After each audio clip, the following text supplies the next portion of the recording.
Now we're in the off season of Dynasty Fantasy Football, and what do we do? There are things that we should be doing, and there are things that we should not be doing. So I've got three simple rules for the off season in Dynasty that I kind of go by. So let me share those with you because I see a lot of people making some mistakes right now in the off season. So before we get into it, guys, do me a quick favor: smash that like for me, smash that subscribe if you're new and you like to play Dynasty Fantasy Football. But let's get right to it. Off-season rule number one is going to be do not spend your draft capital. I see more and more people out there in the dynasty community spending their draft capital, spending their first round picks, second round picks, third round picks, not only for next year for 2025, but I'm seeing 2026, 2027. People are disregarding the value that these picks have because it's not just about the player that you're going to pick with that pick. It is about the value of what that pick has and what that can buy you, what that can do for you. So there are two reasons why people decide to spend their draft capital in the offseason. Number one is just strictly out of boredom. People are just very bored. There's nothing really that's going on. There's a few reports here and there that are coming out, and people are just antsy. People want things to happen. I mean, how many times in your league do you see a trade happen and then you see kind of this domino effect of where a lot more trades start to happen? You start seeing another trade, another trade, another trade because people just want to do something and people want to feel good about their team. But it's very important to just have discipline. So, discipline is a huge thing in Dynasty Fantasy Football, being disciplined and being patient. And the second reason why people are trading away their draft capital right now is they're trying to fill holes in your starting lineup that you don't have to start for months. There's no points that are going to be put on the board right now, this week or next week or in the weeks to come. So people are trying to fill up all the holes in their lineup thinking that you're in contention. And you might have a great team. You might think that you're in contention, but there's always things that happen, right? Injuries happen. Last year, Superflex leagues, you went into that season with Aaron Rodgers as your QB2. Week one, he goes down. I didn't have a first round pick to recover from that. On top of that, I had Garrett Wilson, so he takes a hit as well. So I didn't have the ammunition to go and recover from that. A few weeks later, Justin Jefferson goes down on my team.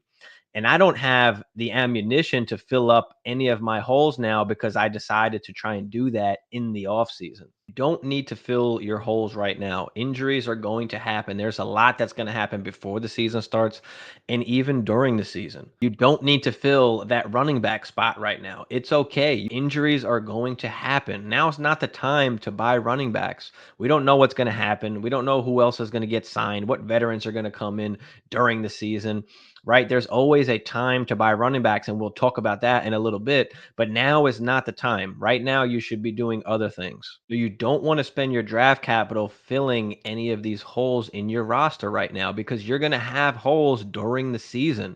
Don't go out and buy that running back. Don't go out and buy that Derrick Henry right now. Wait to make those decisions. There's always going to be times during the season where you can buy these guys. There are going to be teams that have some of these veterans that are not winning.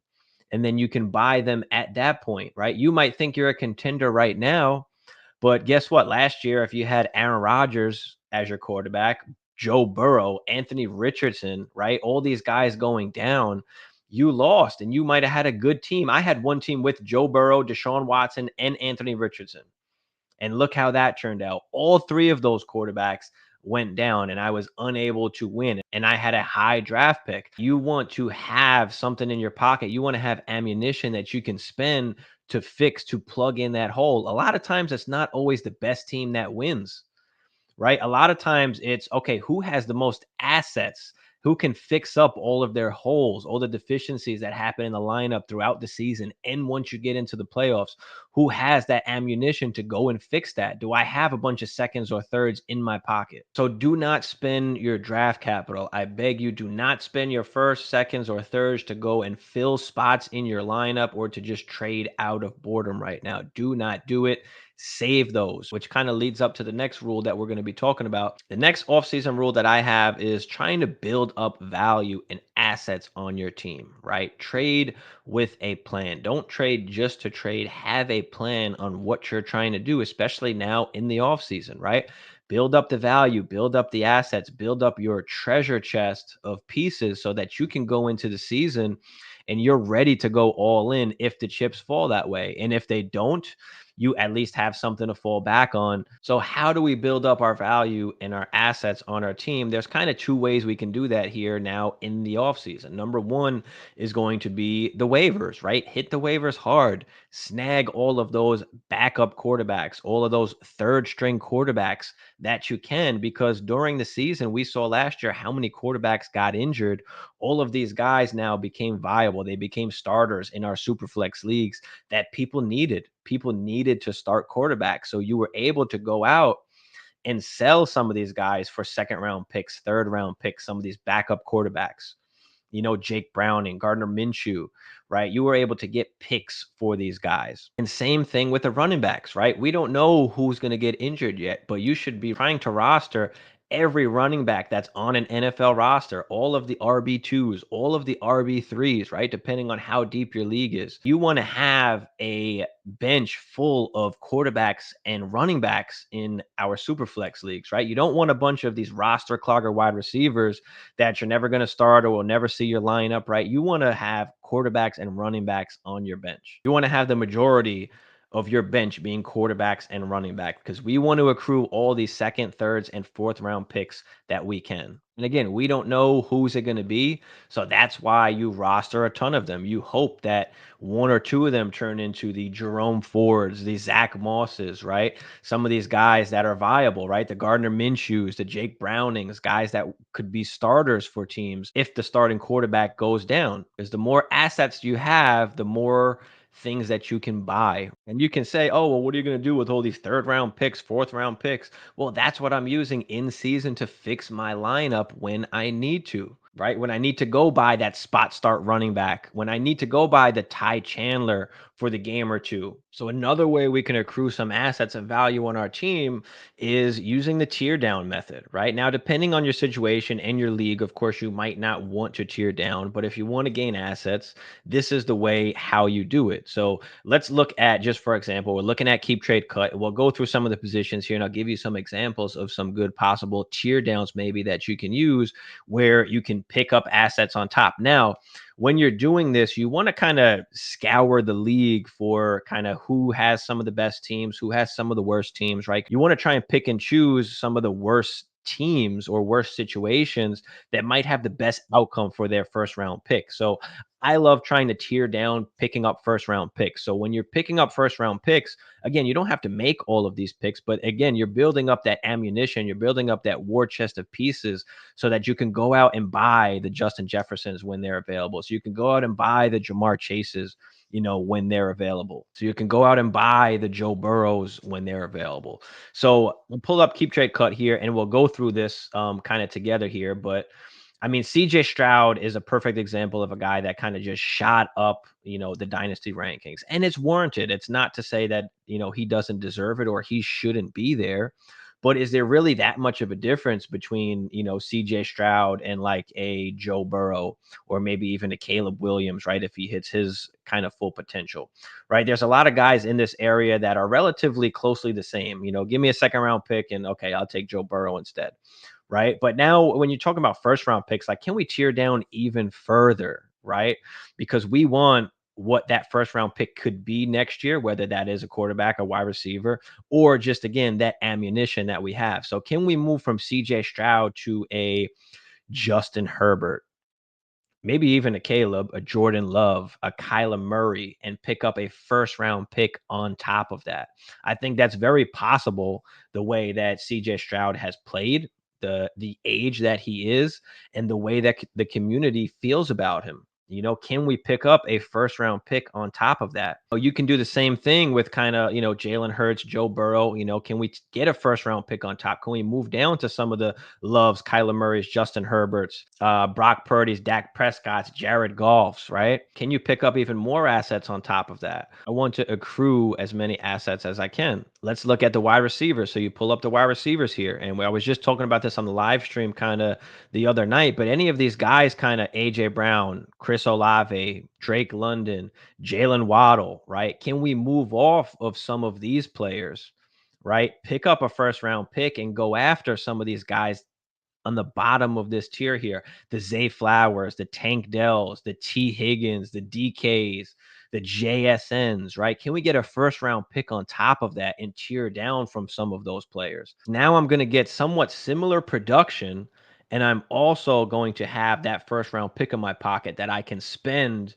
when I want to, when that stud becomes available. Because that team that you got that first round pick from, if they don't have a good season, if some injuries happen, their season goes downhill, that's going to turn into a 101, a 102, a 103. You never know what that can turn into. I'll give you an example. Last year, I traded Jalen Waddle for Michael Pittman and a 2024 first round pick. That pick turned out to be the 102, which turned into Marvin Harrison. So I was able to get Michael Pittman and Marvin Harrison because I made that trade. Now, that was last year, kind of the first few weeks of the season, right? There's always a time to do it, but there is a time. So finding the right times to get some of those studs. I'll give you another example. The way I was able to buy Jamar Chase, I wind up spending Michael Pittman and one of my extra first round picks that I had to go along with Deontay Johnson. And I was able to get me a Jamar Chase. But because I had the ammunition, because I had the draft capital, because I had the value on my team, I was able to move that to get me a top wide receiver. Another example, I traded TJ Hawkinson for Jaden Reed and a first round pick. That first round pick became the 101. That turned into Caleb Williams. 2 years ago, I traded DK Metcalf away for Brandon Ayuk before he had that big breakout and a first round pick. That first round pick turned into JSN. So it just goes to give you an example that, the tiering down method does work, picking up assets, being able to build up your team. Let's go to running backs. If you don't have one of these top five-ish guys, basically the Bijans, Breeses, Gibbs, CMC, JT, I mean, is it really worth it to have ETN or HN or Kyron? Like, no, like let me tier down. Can I get a first on top of it? Can I go down to a Joe Mixon, a Monty, Alvin Kamara, Devin Singletary, right? Can I pick up some kind of first round picks on top? I think Najee might be one of my favorite guys to kind of target for this particular season. Even Joe Mixon, you can go as low as like a Tony Pollard. So I think you see the point here. It's just trying to tier down and pick up assets, right? How can you build a great team? How can you build a squad that can last you, for years, right? It's the quarterbacks and the wide receivers that are going to carry that value for you. And you can also talk about it for buy lows too, right? Keep trade cut. Like it's not a Bible, but it's just a good resource to use to see how the community kind of feels right now about certain players. I mean, Christian Watson, like I love Christian Watson this season. The price is not high. The price is very low. He's a good buy low guy that can gain value during the season. All it's going to take is one or two games of him having a good game, and the value is going to skyrocket. And now you can use him as a trade chip, right? Ricky Pearsall, right? A lot of people are off Ricky Pearsall right now, but we got to be realistic. Like they're not going to be able to keep both Debo and Ayuk. They just gave Juwan Jennings a contract, which it might be kind of telling that they're unsure what's going to happen with both of those other guys. So Ricky Pearsall, once that happens, the value is going to skyrocket, right? Whose value can move up? Who can we get thrown into certain trades, right? Who's going to be a free agent in 2025, right? I have a ton of Darnell Mooney. I got him for absolutely nothing last year